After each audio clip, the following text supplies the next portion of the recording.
Hola a todos, esto es el podcast de la selva, Búscalo más vital, no más. un podcast de minerías más para todos vosotros.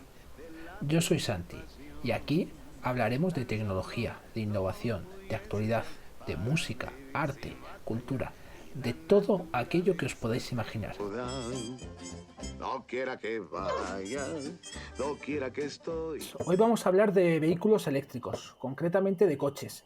Vamos a comentar un poquito, pues nuestra opinión, que yo creo que en general los tres que estamos aquí somos un poco negativos en este sentido, pero luego ver qué cosas se necesitan y, bueno, en general cuál es el futuro, ¿no? Entonces, para ello estamos con Lucía.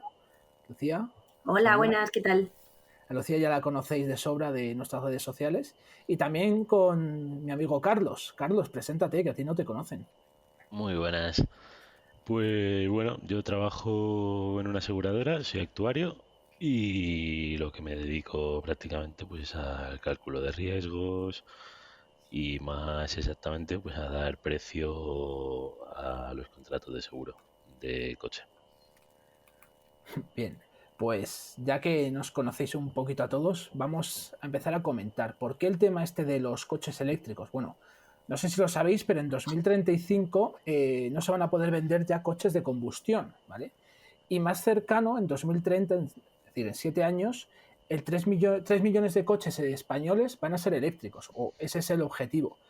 Para mí esto me parece un pequeño problema, porque si actualmente tenemos 25 millones de coches y queremos llegar a 3, contando con que solo 300.000 son eléctricos actualmente, me parece un poco ambicioso. No sé cómo lo veis vosotros. O sea, me he hecho un poco la cuenta y es más o menos que la mitad de los coches que se venden en España al año, o sea, que se venden nuevos, ¿se entiende?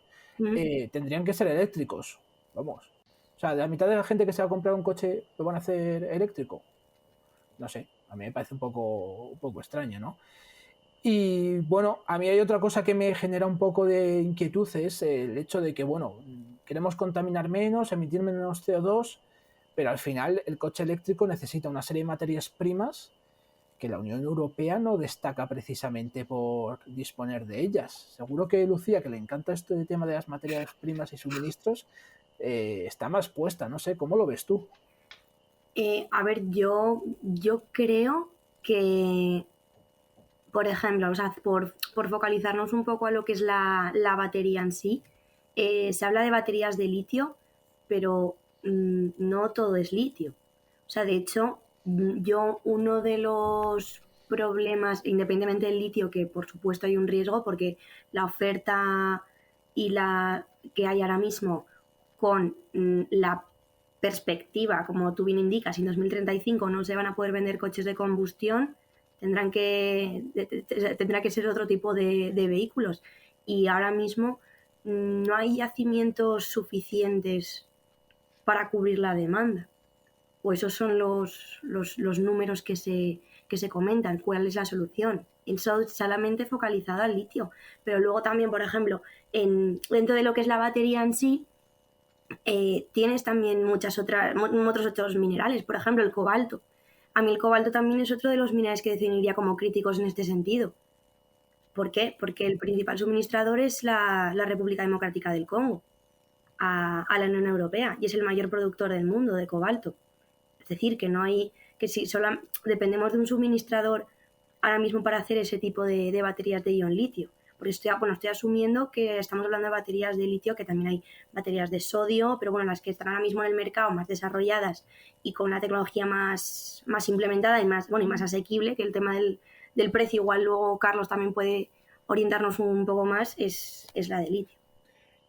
Vale, pues, o sea, yo es que lo que veo en este sentido es que estamos cambiando la dependencia del petróleo por dependencia de otras materias primas y después hay que tener en Sí, cuenta que totalmente. hay que generar la energía. O sea, que al final, no sé Pero si nos... yo encima el problema que veo es que, o sea, evidentemente dependiendo del petróleo, también el petróleo lo tienen unos pocos países. Pero es que en estos casos en concreto de minerales para baterías es que lo veo incluso peor. Creo que está mucho más restringido. O sea, ya el petróleo está en pocos, pero es que los minerales necesarios para fabricación de baterías están en incluso menos. El primer tema a tener en cuenta es que no andamos muy bollantes de materias primas, así que vamos a ser dependientes, o sea que empezamos fuertes, A ¿no? tirar cohetes no estamos, ¿no? No, es así, ¿no? Pero luego hay una cosa que a mí, bueno, creo que a mí y a la sociedad en general es más importante. Tú hablas con todo el mundo y yo creo que las dos principales inconvenientes o las dos principales pegas que hay de los coches eléctricos son el precio y autonomía. Entonces, estás hablando con gente y dices, bueno, sí, muy bien, pero es que ¿qué precio tienen? O bueno, pero si tengo que viajar, no me voy a hacer un viaje que puedo hacer en 6 horas, en 2 días, porque no tengo autonomía. O sea, es como dar un paso atrás. No sé si vosotros esto lo veis así o cómo lo veis, o estoy yo perdido, no estoy muy enterado. ¿Cómo lo veis vosotros? Yo pienso que los principales inconvenientes, como has dicho tú bien, es el precio y la autonomía. Y luego hay un problema que yo se lo he escuchado a bastante gente que está metida en el mundillo del motor, que a día de hoy unos protocolos de reparación muy exigentes para estos coches. Entonces, esto acaba implicando que, por ejemplo, Mercedes, creo recordar que era, en caso de accidente y que salten los airbags, no tiene por qué haber un accidente que haga daño a las baterías, eh, el protocolo de reparación exige el cambio de la batería.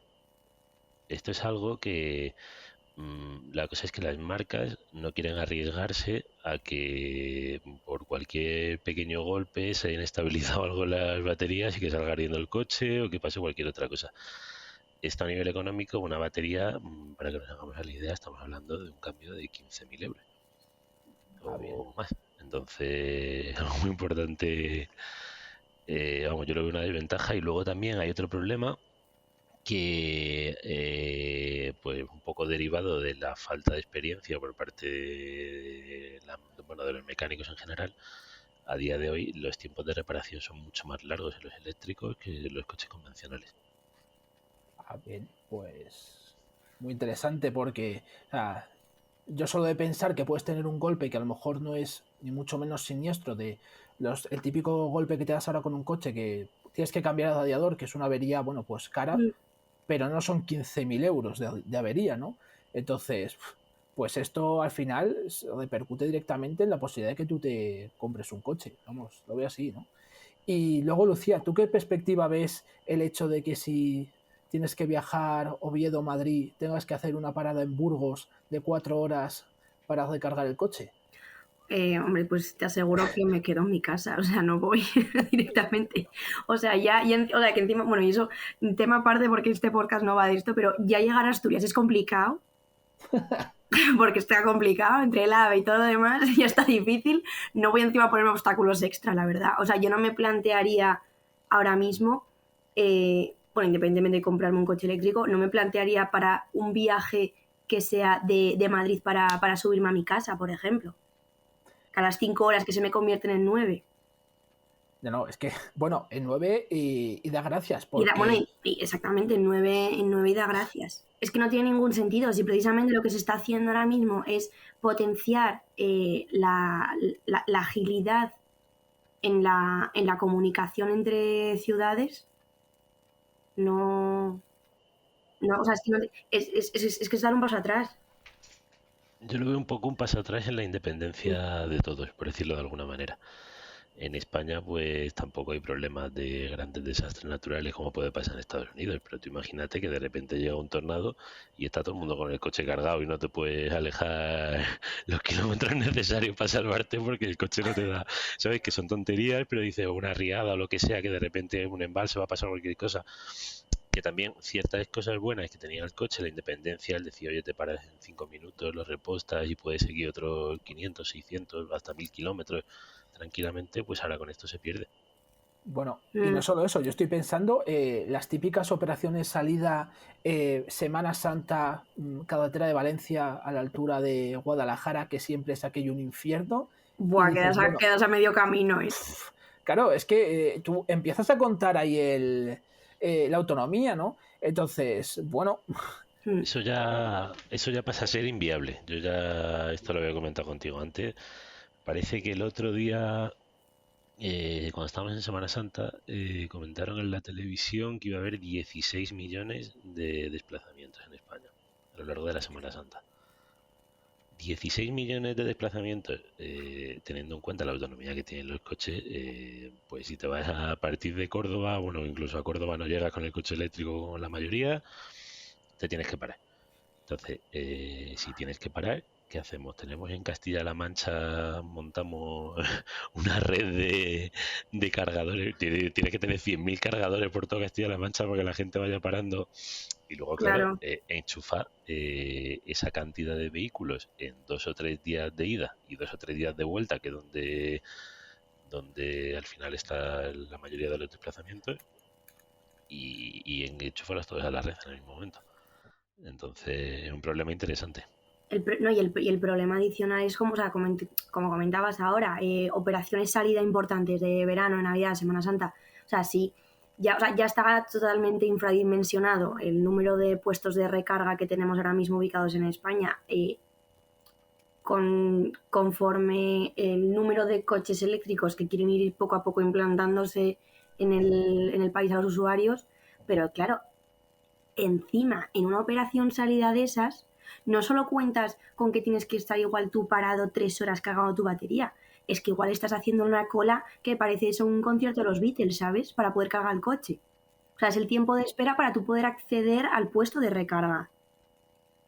Y claro, además, en Semana Santa puede llegar a ser incluso el escenario más favorable, O sea, es que en porque Semana Santa puedes empalmar el miércoles con el domingo santo y no llegas, ¿sabes? En plan, te no, tienes que pero volver.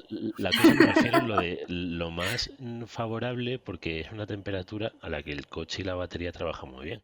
Puedes tener unos 20 grados en Semana Santa y, por ejemplo, las homologaciones WLTP, que son las que dan las distancias de autonomía que tienen los vehículos eléctricos, se hacen a 23 grados. Entonces dices, pues bueno, puede ser una época en la que puedes conseguir esos 23 grados.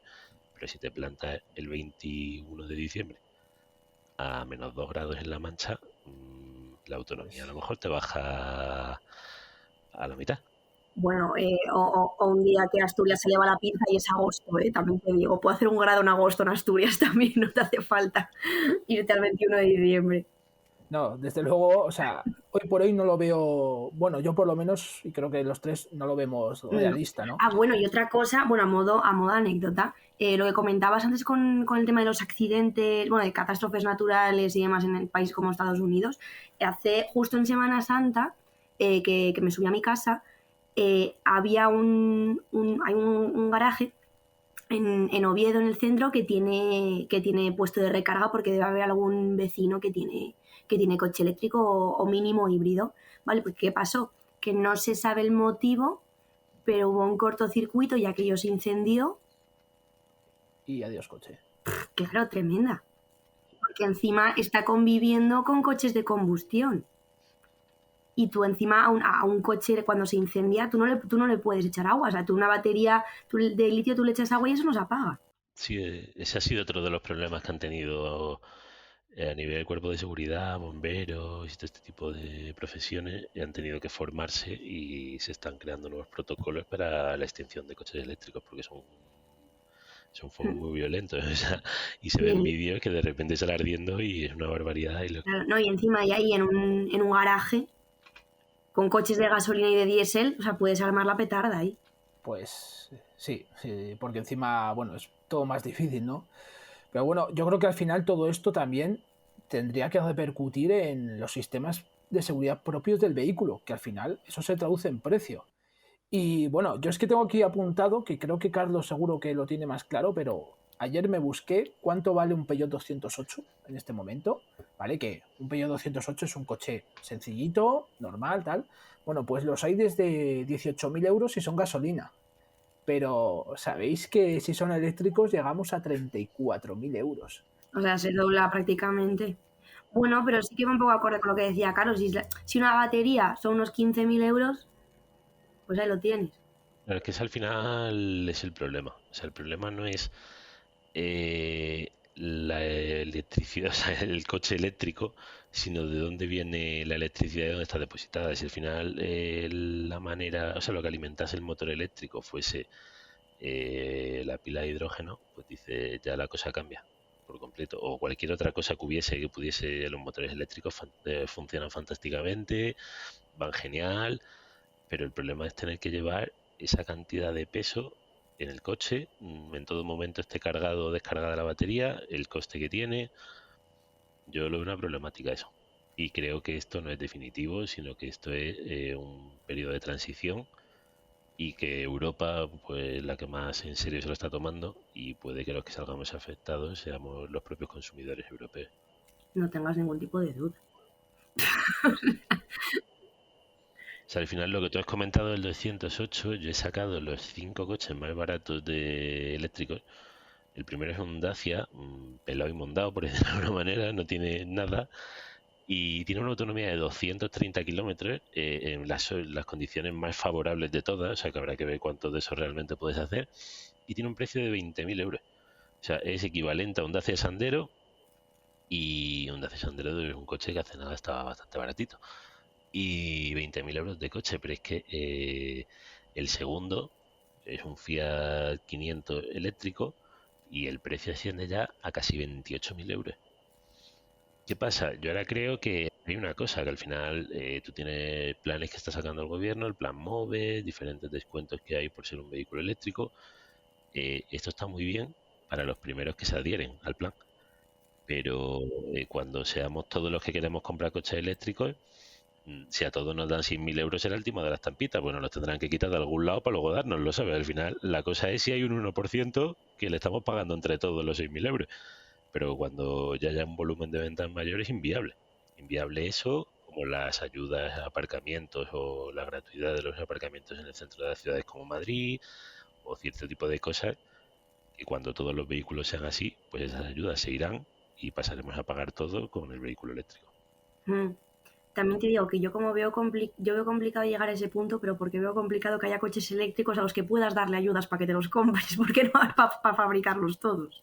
Bueno, puede ser, ¿no? Que al final, o sea, yo creo que es lo que dice Carlos, que tal como está ahora planteado, es probable que esto sea una transición y que se opte por otros sistemas, ¿no?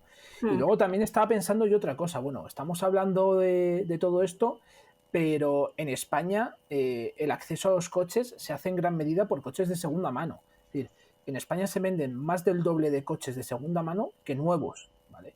Esto es una barbaridad. Y yo estoy pensando, bueno, si la gente quiere hacer la transición, cuando se compren coches de segunda mano, van a ser los primeros coches eléctricos que se hicieron, con lo cual van a tener unas prestaciones mucho menores que los que tengan dentro de 5 o 10 años.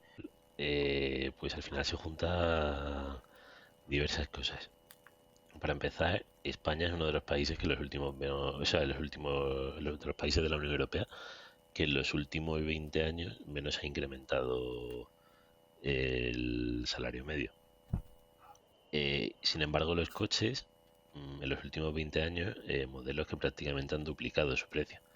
O sea, tú antiguamente un Volkswagen Polo te lo podías encontrar por 12.000 euros y ponte a mirar ahora un Volkswagen Polo, a ver por cuánto te sale el más básico. Entonces, y esto ya si no nos vamos a BMW o a otras marcas que lo han duplicado perfectamente, modelos equivalentes, y pues debido a la inclusión de nuevas tecnologías ha hecho que los precios aumenten cada vez más. Entonces, juntamos eso a la crisis de los semiconductores que hubo a raíz de la pandemia y te encuentras que es que no había coche.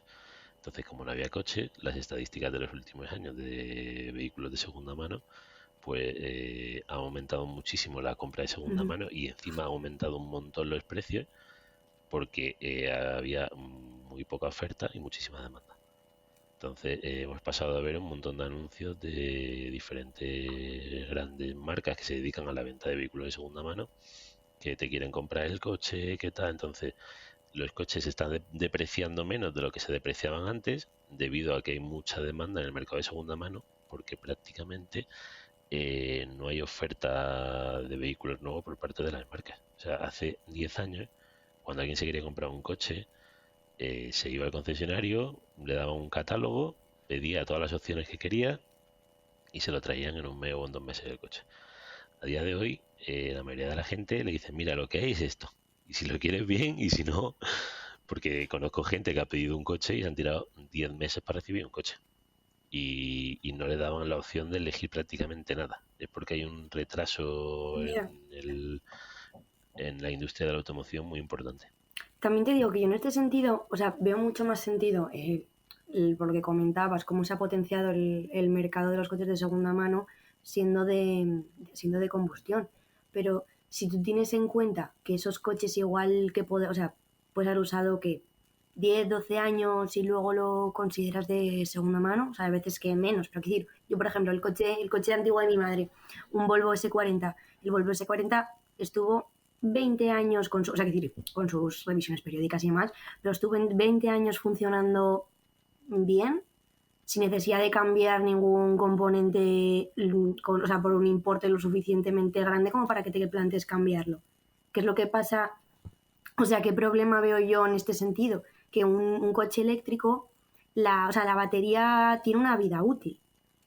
Se dice que aproximadamente dura unos 3.000 ciclos de carga, que es, decir, con un usuario, o sea, con una conducción para ir a trabajar habitual de fines de semana, serían unos 8 años aproximadamente. Hay gente que su coche de gasolina o de diésel, con 8 años, no se plantea venderlo o llevarlo al desguace o lo que sea porque está estupendo. Entonces, ¿cómo vas a mantener ese mercado de segunda mano si es que el coche te dura mucho menos? Sí, justo había mirado antes el caso, estaba mirando en una plataforma de estas o sea, una página web de vehículos de segunda mano, la más grande que hay en España, creo que es. Eh, Actualmente, de todos los vehículos que había a la venta, que eran eran 250.000 vehículos, Uh-huh. solo 3.500 eran eléctricos, es decir, un 1%, un 1,4% del vehículo de segunda mano son eléctricos, ¿vale? Sí. Pero claro, he dicho, voy a analizar un caso en concreto. Por ejemplo, he cogido el Renault Zoe. He encontrado un Renault Zoe de hace 6 años con 145.000 kilómetros por 14.500 euros. Este coche hace 6 años costaba 29.000 euros, ¿vale? Era un coche con una autonomía más limitada que los coches que hay a día de hoy. Tú ahora le pones que tú te lo compras y en 3 años la batería está ya que la tienes que comprar porque es inviable seguir utilizando ese coche con la autonomía que Hombre, tiene y o el sea, has estado de la dicho batería. 145.000 kilómetros, has dicho, ¿no? Sí, entonces tú coges y te tienes que gastar otros 14.000 euros, que es el precio que he visto que cuesta en ese mismo modelo poner la batería. Entonces, ¿qué pasa? Que si tú imagínate que te lo compras y a los 6 meses te da el problema, te has gastado 14.500 euros en el coche y 14.000 euros en la batería, que son 28.500. El coche hace 6 años costaba 29.000 euros. Entonces va a haber un problema entre depreciación del vehículo y el coste que tiene esa batería que haga que el coche vuelva a funcionar bien. Y eso sin tener en cuenta otras partes como puede ser el motor eléctrico, como pueden ser otras cosas que no tengan nada que ver con el vehículo eléctrico, suspensiones, frenos, que después de un uso y de un número de kilómetros hay que cambiarlo. Entonces, yo creo que al final el mercado de segunda mano, pues veremos a ver cómo evoluciona en los próximos años, pero va a ser algo complicado, porque si tú antiguamente te comprabas un coche de 20 años y si te pasaba algo, se te iba el motor al cielo, pues te ibas a un desguace y a lo mejor Mm. por 2.000, 3.000 euros tienes un motor nuevo puesto en el coche. O una caja de cambio, 2.000, 3.000 euros, pero llegar a una reparación de 14.000 euros era algo inviable. Es que decía, es que no hay material, o sea, no hay accesorios en este vehículo para que haga falta gastarse 14.000 euros en repararlo. Y luego le tienes que sumar lo que comentabas de la falta de suministro en general.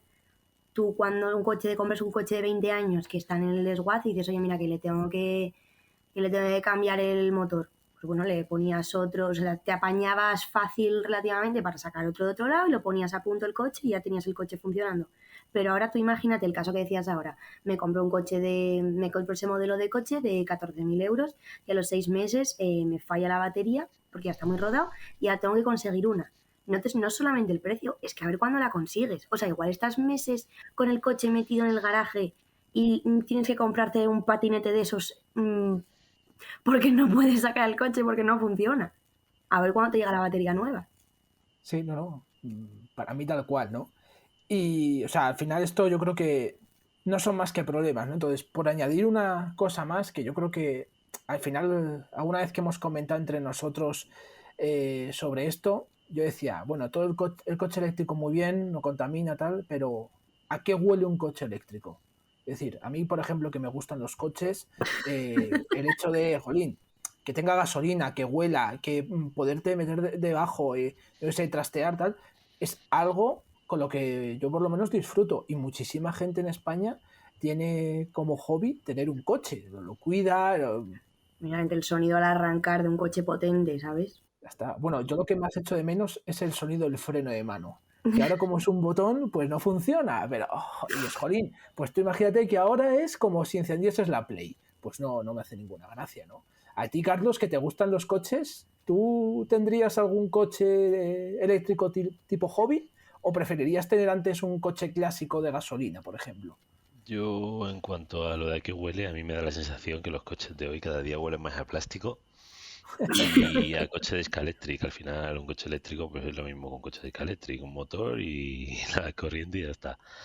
En cuanto al tema de los vehículos clásicos, yo veo que es que ya no solo los eléctricos, sino los coches actuales tienen muy mal futuro como vehículos clásicos y van a ser poco coleccionables desde mi punto de vista y sobre todo con el tema de la batería. Yo, por ejemplo, conozco gente que tiene vehículos de hace 100 años, la tapicería es de cuero y sigue siendo la misma tapicería original. No sé cómo serán los ecocueros estos que se utilizan ahora, que son plásticos, que dan la sensación de primera es que está muy bien, pero cómo evolucionará a lo largo de 100 años. Entonces, bueno, así para concluir, respuesta de sí o no, al coche eléctrico, por mi parte es un no clarísimo. Lucía, No, ¿no? Carlos, Yo el eléctrico puro, un no rotundo, y la única opción que sí que me llega a plantear hace 2 años era un híbrido enchufable. Al final dice, tienes una tecnología que dices, tienes la tecnología clásica, por decirlo de alguna manera, un vehículo de combustión con sus caballitos normales, o sea, con una potencia que te vaya bien, y luego tienes la opción de poder enchufarlo y los trayectos diarios, pues puedes tener 50-60 kilómetros de autonomía, que a la mayor parte de los mortales pues no viene bien, y ahorras o sea, con el mix energético actual que hay, pues ahorras bastante con respecto al precio de la gasolina actual. pues creo que el que se incendió en Oviedo era híbrido, ¿eh? Así que cuidadín. No, a ver si todo lo que tenga una batería y tenga, ¿sabes? Pero que al final dice, No, yo también, o sea, yo sí que yo opino un poco en tu línea, ¿eh? y sobre todo no por mi gusto. O sea, si fuese mi gusto, yo me compraría un coche de gasolina. El problema es que un coche híbrido a día de hoy, o sea, un híbrido enchufable, tiene la etiqueta cero. Con la etiqueta cero, tú en Madrid Centro te permite ir por donde quieras, aparcas en la calle con parquímetro y no pagas nada y puedes estar el número de horas que quieras. Entonces, eso ahora mismo, pues son ventajas muy Sí, son importantes. facilidades. Porque a mí, por ejemplo, en la zona donde trabajo van a poner parquímetro ahora y yo el coche o me compro una moto o me quedo sin aparcarlo. Y si tuviese un coche híbrido enchufable, podría coger, aparcarlo en la calle y encima cargarlo. Me saldría más barato el kilómetro recorrido que, bueno, más barato los 100 kilómetros que un vehículo de gasolina. bien, pues yo creo que esto ha sido todo. Muchas gracias a vosotros dos por venir aquí, ha estado bastante interesante. Y también a vosotros por escucharnos. Espero que nos podamos ver o escuchar la próxima vez. Un saludo. Muchas gracias a Hasta todos. luego.